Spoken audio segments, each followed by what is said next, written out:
Ndabaramukije mu izina rya Yesu. Uyu muri kumwe n'Irene Nahazwe, hari haheze iminsi myinshi mutanyumva nk'uko ndiko ndavuga nk'uno munsi. Ndanezerewe rero no kubana namwe. Emwe, ubu hoho sinovuga ngo naragwaye, oya sinagwaye, meze neza, ndashima Imana kuko yaranzigamye. Gusa kuva mu kwezi kw'indwi novuga nti ukubaho kwanje kwarahindutse mu kazi nkora, nsigaye ntagitonda ku masaha natonda kubwa mbere, canke ugasanga rero nanje sindabimenyera. Hanyuma mu kw'indwi nivyo naragwaye, ariko Imana yarankijije, ubu ndi muzima. Mu nyuma narabuze abantu, ariko hano kw'isi ni ibintu tuzi yuko umuntu agira abantu bakabaho, hanyuma umunsi ubugingo bwiwe bukazogera aho buhera.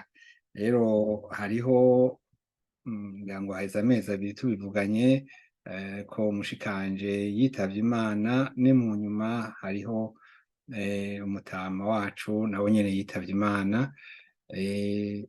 Ivyo vyose rero biragoye gutwara, ariko ikindi nobabwira nuko ya Mana yacu iriho kandi ni nzima.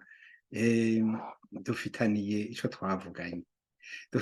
twavuganye n'Imana. Hari ikintu yatwemereye, ko niyo ubugingo bwacu bwahera tuzoja kubana nawe nk'uko twama tubisoma. Ariko nk'uko nawe ubizi, nta muntu yamaho ibihe bidashira, oya. Nka twebwe turiko turacagatiranya imyaka, niko novuga ko tuyigejeje nko hagati, nitwaramba rwose turamaze kubona abari imbere yacu ntabo tukibona, ariko iminsi yabo yarakwiye. Hanyuma natwe igihe cacu kizogera. Ego, ubu rero turi kumwe, turiko dukora igikorwa c'Imana mu gitabo c'Abefeso 5, ibaruwa yanditswe na Pawulo ayandikira Abanyefeso 5 ku karongo ka 16, yabandikiye ababwira ati, kaduhere kuri 15. Mbona biryoshe vyose, reka duhere mbere haruguru gatoyi kugira ngo iri jambo turinoze. Mumenye neza ibihimbara umwami wacu, kandi ntimugafatanye n'ibikorwa birumvye vy'umwiza, ariko cane cane mubiserure, kuko ibikorwa nabo mu mvisho biteye isoni no kubivuga. Ariko vyose iyo bishizwe ahabona bigaragazwa n'umuco, kuko ikigaragazwa cose ari umuco. Nico gituma bivugwa ngo ikangure wewe usinziriye, uzuke uve mu bapfuye, Kristo arakumurikira. Nuko mwirinde cane uburyo mugenda, mwoye kugenda nk'imburabwenge, ariko mugende nk'abanyabwenge. Mugure uburyo mubugwiza, kuko iminsi ari mibi. Mugure uburyo mubugwiza, kuko iminsi ari mibi. Amen. Ego, iminsi ni mibi. Ni mibi kubera iki? Ibihe biragoye. Abari Bujumbura uyu munsi baratubwira ibitoro, baratubwira impfu, baratubwira inzara. Abari ino nabo nyene barakubwira ibiciro. Abari n'i Buraya ndiko navuga, ibiciro vyaraduze, ibitoro ntibiboneka, biraboneka ariko birazimvye. Ibintu vyose hano biraboneka, ariko birazimvye, ugasanga abantu mbere bama muri yegereyegere, bama mu mabarabara kuvuga ko batavyemeye, kubera ko babona ko ubugingo buriko buteye bugora. Hari inkuru naganiriye abo turi kumwe mu mugwi wa hano mu Budagi, si abo mu Budagi gusa, hariho n'abandi bari kure bagiye baza baratusanga kugira ngo dusangire ijambo ry'Imana. Ndanezerewe cyane kandi ndaramukije umwigeme yitwa Krista, kuko yaratubwiye, yaraje muri iyo groupe, ndamubaza nti none waje gukora iki, ico wifuza ni iki? Ati naje kugira ngo menye ijambo ry'Imana. Haleluya! Nawe birakubereye ko umenya ijambo ry'Imana. Aha ndi ngaha ndaramukije abo muri Saudiya, ndaramukije abo muri Zambia, abo mu Burundi, abo muri Tanzania, Kenya na Uganda, abo muri hariya i Dubai, turi kumwe hamwe n'abari mu Busuwisi, mu Bubiligi no mu Bufaransa, n'aha mu Budagi dukunze gusangira dukunze guteramana, duhora duteramana kenshi mu ndwi no ku minsi ya Mungu kuri Zoom. Ego abandi turabonana tukaja hamwe. Ego turanezerewe rero no kuba tuzi ko Imana ituzi. Umuntu atagira icizere aragowe, kuko amaherezo yiwe ni iki? Umuntu atizera ubuzima buzokurikira, amaherezo yiwe ni iki? Ejo bundi nababwiye ko nahinduye akazi, naratonze umudamu dukorana, ni umudamu ashaza, afise impeta ku ntoke zose, sinigeze ndamubaza ngo mbega urizera canke ntiwizera? Ejo bundi rero arambaza, sinzi ingene twaganiriye, bazanye ca giti ca Noweli, mu mabiro yose barabizana, bazana uruti runiniya n'amakaroto y'amakado menshi. Ariko none kwaba bantu uko ndabizi batizera, mbabizaniye nde? Ati ntumbaze jewe ndi umuhakanyi. Umuhakanyi mu Gifaransa ni atheiste. Uri umuhakanyi? Ati weho mbega? Ndi jewe njana abantu ku kwizera, ariko jewe ntuzumbwire. Okay, nta ngorane. Dukorana neza cane, aranezerwa iyo abonye ko uwo munsi twebwe dukorana, kubera ko ntidukorana iminsi yose, ariko iyo azi ko ndamukiwe, narambonye neza yuko anezerwa, akanategura n'ikibanza neza kugira ngo ntibingore. Rero Imana ishimwe. Aba bantu rero kubaho ubutumwa, nta kubabwira ngo iki niki, bazokwibaza bonyene bati mbega urya muntu ari mwiki, ico kimutuma anezerewe niki? Haleluya! Nawe ngira ngo urakorana n'abantu batizera. Iwacu hariya muri Afrika, cane cane mu Burundi, bose ni Yesu ashimwe. Yesu ashimwe. Ni vyiza, kandi kubivuga ni vyiza biruta kutabivuga, ariko no kuvyizera nico gikuru cane cane. Uvuge Yesu ashimwe ubifise ku mutima. Haleluya! Ndanezerewe rero no kuganira namwe. Iki kiganiro ni ikiganiro c'ikibiriraho, nari ndabakumbuye vy'ukuri, ndamaze kubona abamaze kwiyabona, kandi mumaze kuba benshi. Mwari muzi ko mugira mushika 500. Ego, ariko ikituraje ishinga cane cane nuko suko mwokwiyabona canke mukagira akaga k'umugutya canke mukabikwirakwiza. Ni vyiza, ivyo byose bizana amanota, bituma izi video dutanga baca bazihanahana zigashobora gushika kure. Nico bizana. Mbere iyo abantu bafise abantu benshi cane mu bihumbi babakurikira, ngo hari nico babikuramwo. Hariho twamye tuganira turibaza, none kwibi bintu tuzi, ibi vyuma n'ubu buhinga ari ubw'abantu babahakanye nyene. Mbe mwari muzi Imana yitwa Spinoza? Imana ya Spinoza. Nariko numvise ikiganiro c'umuntu w'umunyabwenge agezweho ko cane yitwa Elon Musk. avuga ngo je nemera imana ya Spinoza. Muzoyironderera n'ikigirwamana, iyo mana si imana nyamana.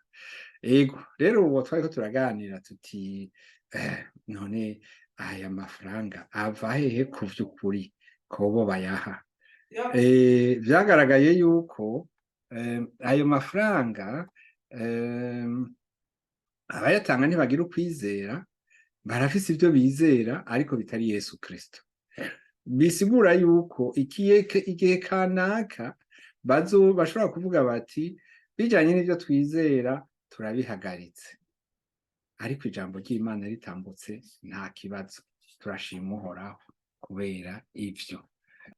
Rero Petero niwe yabwiye Abisirayeli, ababwira ati nimumenye mwese n'ubwoko bwose bw'Abisirayeli yuko ari mu izina rya Yesu Kristo umunyenazareti, uwo mwebwe mwabamvye, Imana ikamuzura mu bapfuye, ko ariho hatumye uyu muntu ahagarara imbere yanyu akomeye. Aho rero bari bahejeje gukora igitangaza, Yesu yari yakoze igitangaza akoresheje intumwa. Yego, hanyuma baca barasigura rero bavuga bati noneho iki kiganiro kirabandanya, uwo niwe buye mwebwe abubatsi mwatituye kandi ryahindutse rigumye imfuruka, kandi nta wundi agakiza kabonerwamwo, kuko atarindi zina munsi y'ijuru ryahawe abantu dukwiye gukirizwamwo. Nta rindi zina, nta kibumbano.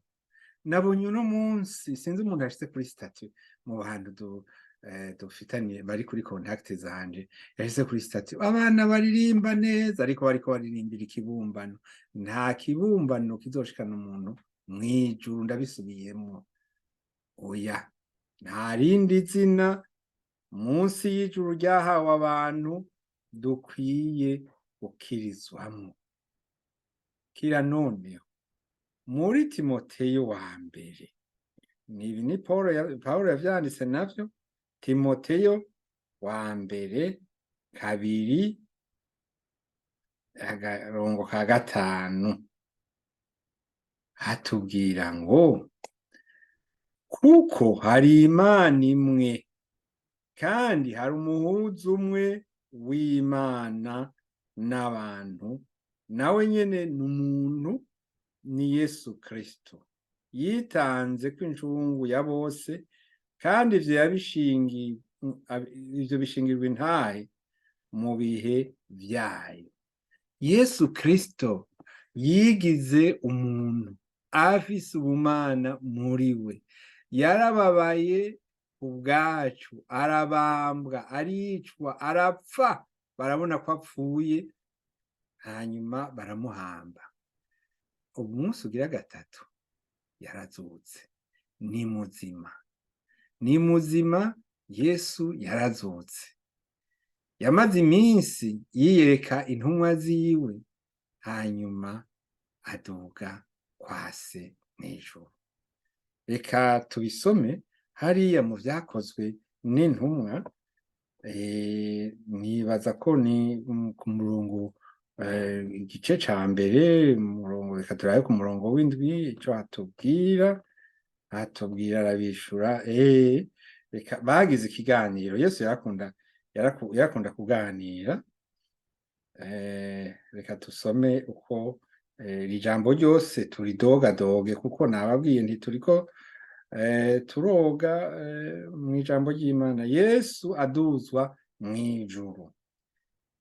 Ca gitabo ca mbere nanditse ga Teofilo we, kivuga ivyo Yesu yatanguye gukora no kwigisha vyose, gushitsa ku munsi yadugijwe mw'ijuru, ahejeje kugerera intumwa muri mpwemu yera, zimwe yatoranije. Kandi amaze kubabazwa, abiyereka ari muzima, atanga ibimenyetso vyinshi, ababonekera iminsi 40 avuga ivy'ubwami bw'Imana, maze akoranye nabo arabihanikiriza ngo ntibave i Yerusalemu atariko murorere isezerano rya data iryo mwanyumvanye, kuko Yohana yabatirisha amazi, ariko mweho mu minsi itari myinshi muzobatizwa na mpwemu yera. Nuko bakoranye baramubaza bati, mwami, iki gihe nico ugira ugarukane ingoma y'Abisirayeli? Arabishura ati, si vyanyu kumenya iminsi canke ibihe data yashinze, n'ububasha bwiwe wenyene, ariko muzohabwa ubushobozi mpwemu yera niyabazako, muzoba ivyabona vyo kunshingira intahe Yerusalemu n'i Yudaya hose n'i Samariya no gushitsa ku mpera y'isi. Amaze kuvuga atyo aduzwa, babona igicu kimukura mu maso yabo. Bagihanze amaso mw'ijuru, akigenda, abagabo babiri bambaye impuzu zera bahagarara iruhande yabo, barababaza bati, yemwe bagabo b'i Galilaya, niki gitumye muhagaze muraba mw'ijuru? Uwo Yesu mubonye abakuwemwo akaduzwa mw'ijuru, azoza atyo nk'uko mumubonye aja mw'ijuru. Yesu ari mw'ijuru, ari mw'ijuru. Stefano ngo yaramubonye ahagaze iburyo bwa se. Haleluya, haleluya. Mwe na rimwe umuntu aravyiyumvira akumva umenga biragoye gutahura. Iri banga ry'ukwemera n'igitangaza, ababivuga babivuga ico nico, ibanga ry'ukwemera n'igitangaza. Kwemera niki? N'ukwizera niki? Wizera ivyo utarabona. Reka tuhasome mu Baheburayo 11, mu gitabo canditse Pawulo yandikiye Abaheburayo 11, niho havuga ivyo kwizera. Usanga abantu barizeye ibintu vyinshi kandi mu bihe bitandukanye. Umutwe w'amajambo uvuga ngo ababaye bahize mu kwizera. Reka tubumva baribo. Ukwizera ni ukumenya rwose ivyizigirwa, udakekeranya ngo ntibizoba, kandi ibitabonwa niko kubitumenyesha ko ari ivy'ukuri. Icatumye abakera bashingirwa intahe nuko bari bagufise ukwizera. Ukwizera niko kutumenyesha yuko isi yaremwe n'ijambo ry'Imana. Nico catumye ibiboneka bitaremwe mu biseruka.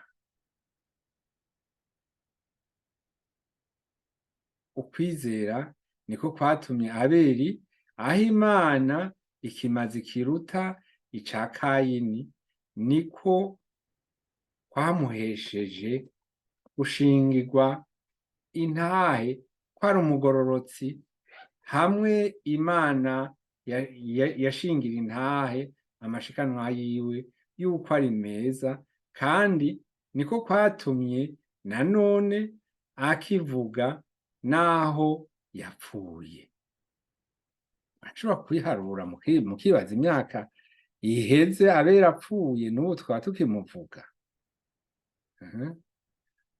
Ukwizera niko kwatumye Henoki ajanwa mw'ijuru ngo ntabone urupfu, kandi ntiyaboneka kuko Imana yamujanye, kuko yashingiwe intahe atarajanwa yuko yahimbaye Imana. Kandi utizera ntibishoboka ko ayihimbara, kuko uwegera Imana akwiye kwizera yuko iriho igaha impera abayirondera. Iki gisomwa kirabandanya, ni kirekire, kivuga ngo ukwizera niko kwatumye Nowa yubaha amaze kuburirwa n'Imana ibitari bwaboneke, akabaza ubwato bwo kurokora abo mu nzu yiwe, kandi niko kwamuhaye gutsindisha abari mu isi no kuragwa ukugororoka kuzanwa no kwizera.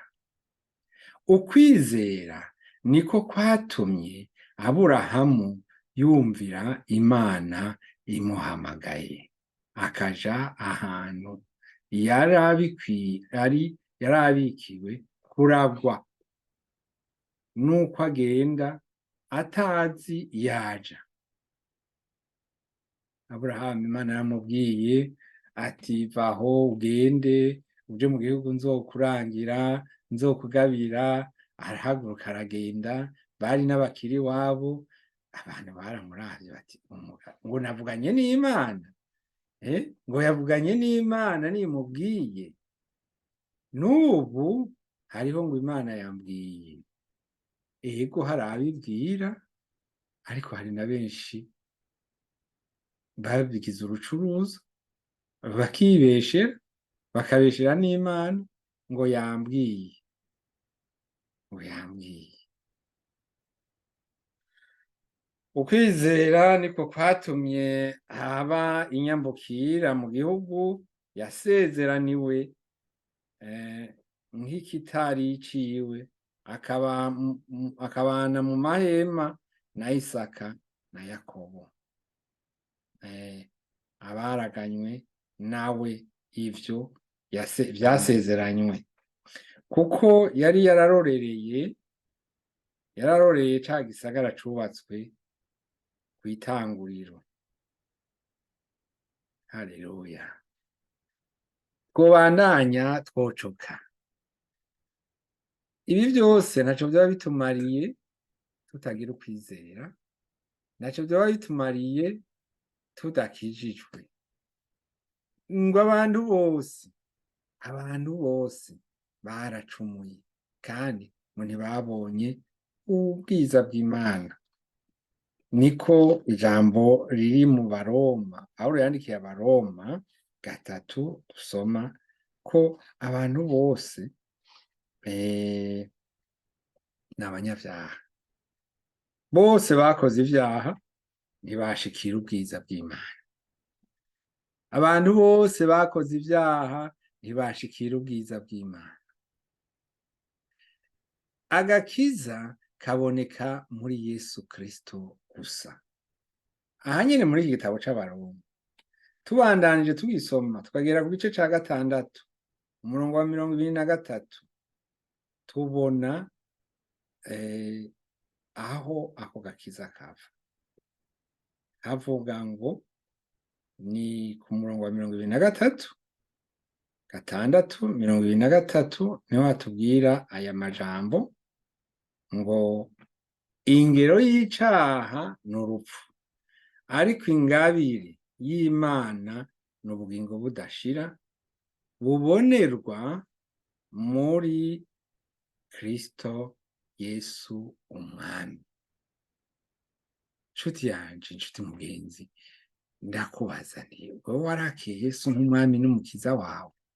Canke hari umuntu yakujanye avuga ati aka nimugashiremwo nako nyene ndakandikishije ko Yesu ari umwami akongera akaba umukiza wako? Wewe ku giti cawe warakiriye Yesu nk'umwami n'umukiza wawe? Tugarutse mu butumwa bwanditswe n'intumwa Mariko. Intumwa Mariko yari muri bamwe bagendana na Yesu, niwe ari mu banditse ivyo babonye kuri Yesu. Ego aha ku gice ca 16 duhereye ku murongo wa 15 ku kantu ka 15 tusoma aya majambo ngo arababarira ati nimugende muje mu bihugu byose mubwire abaremwe bose ubutumwa bwiza uwizera akabatizwa azokizwa ariko utizera azotsindwa n'urubanza ngo iki ngo uwizera akabatizwa azokizwa ariko utizera azotsindwa n'urubanza. Warizeye, niba warizeye bigaragaze ubatizwe. Inkone y'umunyetiyopiya yari umuntu akomeye mu gihugu iwabo, niwe yavuze ati none ikimbuza kubatizwa ni iki? Bambwira bati umukozi w'Imana yari yarungikiwe kugira ngo abimwigishe, aramubwira ati niba wemera ko Yesu Kristo umukiza nta kibuza kubatizwa.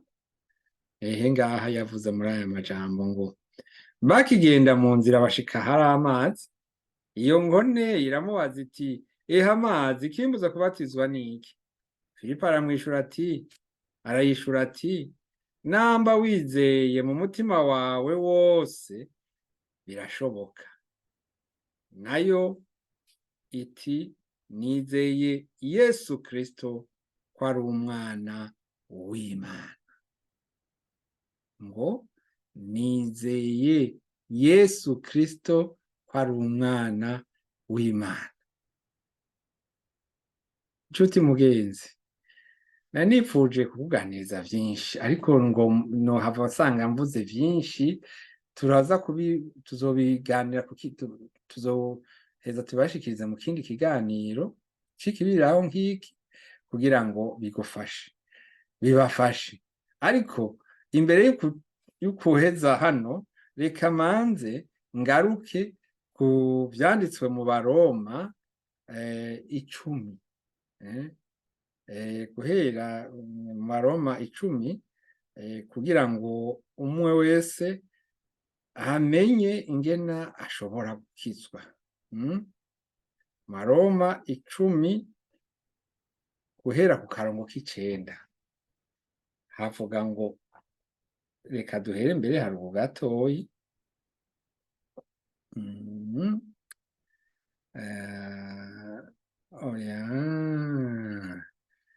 Ego mbega duhere haruguru gatoyi.